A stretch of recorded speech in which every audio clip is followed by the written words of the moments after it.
আজকে আমিও পরিষ্কারভাবে সেদিনকেও মেদিনীপুরে বলেছি, যাদের যাদের অন্নপূর্ণা পাননি তারা আপনাদের SDO office, BDO office, DM office ওখানে গিয়ে নামটা লেখান, নাম, ফোন নাম্বার, আধার কার্ড নাম্বার এবং ফর্ম জমা দেওয়ার সময় যে এনরোলমেন্ট নাম্বার দিয়েছে। এবং যারা যোগ্য নয় তারা পাবেন না। মানে আর যদি আপনারা রাস্তায় কান্নাকাটি করেন হবে না। মানে আমরা 3,000 টাকা দিচ্ছি, আপনি ইনকাম ট্যাক্স যদি দেন তাহলে আপনি পাবেন না, সেটা আপনাকে বুঝতে হবে। আপনার 3টে রুম আছে শহর এলাকাতে বা 10 ডেসিমেলের ওপরের জমি আছে, আপনি পাবেন না। আপনি সরকারি চাকরি করেন বা আপনার নিজস্ব আয় 10,000 টাকার ওপরে, কিছু কিছু বিষয় আছে যেটা সরকার খতিয়ে দেখেছে যে আপনার দরকার নেই অন্নপূর্ণা যোজনা।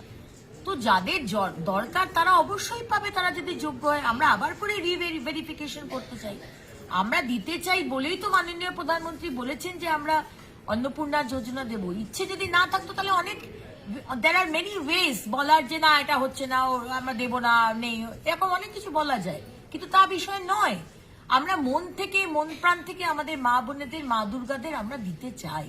কিন্তু আসানসোলে এসডিএম দিন দুয়েক আগে মাইকিং করে বলে দিল যে এখানে আসবেন না অন্নপূর্ণা যোজনা, এখানে আমরা কিছু করতে পারবো না, অনলাইনে ভেরিফিকেশন, অনলাইনেই চেক করুন।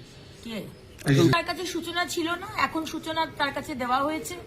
আমিও তাকে সূচনা দিয়েছি যে যাদের ভেরিফিকেশন হয়নি আপনাকে আরেকবার করে রিভেরিফিকেশন করতে হবে, কারণ শস্যের মধ্যেও ভূত আছে, এটা অস্বীকার করলে চলবে না। যারা আপলোড করছেন বিভিন্ন জায়গায় তারা এখনো তৃণমূলীকরণ করে আপলোড করার চেষ্টা করছে।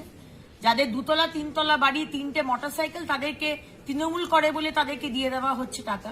আর যারা হয়তো বিজেপি করে বা হয়তো বিজেপি করে না কিন্তু গরিব মানুষ, তাদেরকে দেওয়া হচ্ছে না। সুতরাং ক্ষোভ বাড়ছে, এইটা সহ্য করা হবে না। পরিষ্কারভাবে ঠিকভাবে ভেরিফাই করে নামগুলো তুলে দিন, যে যোগ্য নয় সে পাবে না। কিন্তু যদি দেখি যে যোগ্য অথচ আপনারা নাম কেটেছেন, আপনাদের কিন্তু ছেড়ে কথা আমরা বলবো না।